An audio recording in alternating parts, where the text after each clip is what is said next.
Hello বন্ধুরা, কেমন আছো তোমরা সবাই? আশা করি সবাই খুবই ভালো আছো। আজকে অনেক দিন পর একটা ভিডিও পোস্ট করলাম।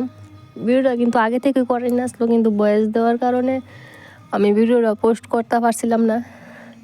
আর যাই হোক, আমি কিন্তু আমার বাবার লাগে কিন্তু ভয়েস কোনো গেলাম দিতে পারতাছি না। হ্যাঁ, অনেক দুষ্টামি করতেছে। হ্যাঁ, কথা কইব, মোবাইলটা নিত। তো একটা সংসারে তো অনেকই কাজ থাকে, কিন্তু সব তো আর দেখানো সম্ভব না, ঠিক আছে না? তো আমি যাই হোক, যা যা কাজ করানো, ঘুম থেকে ওইটা সেটা উডানটা গোবর দোন, তারপর উডান ঝাড় দোন, এটা কমপ্লিট করলাম। তারপর করলাম আমি আগের দিনে যে ভিজা কাপড় চোপড় থাকে যদি রোদ্রের মধ্যে দোনে লেগে।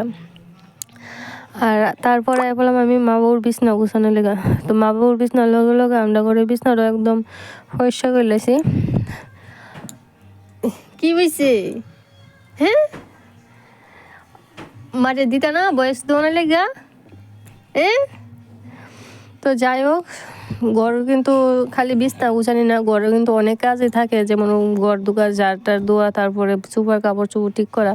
তো এদিকে আমি দেখলাম মা রান্না করে সাথে, তো রান্না জায়গাটা ভালো করে সুরা টুরা দিয়ে সেরা চুলা জায়গাটা লেপা পুচি করে নিলাম। যদি ভিডিওটা ভালো লাগে তোমার কাছে একটা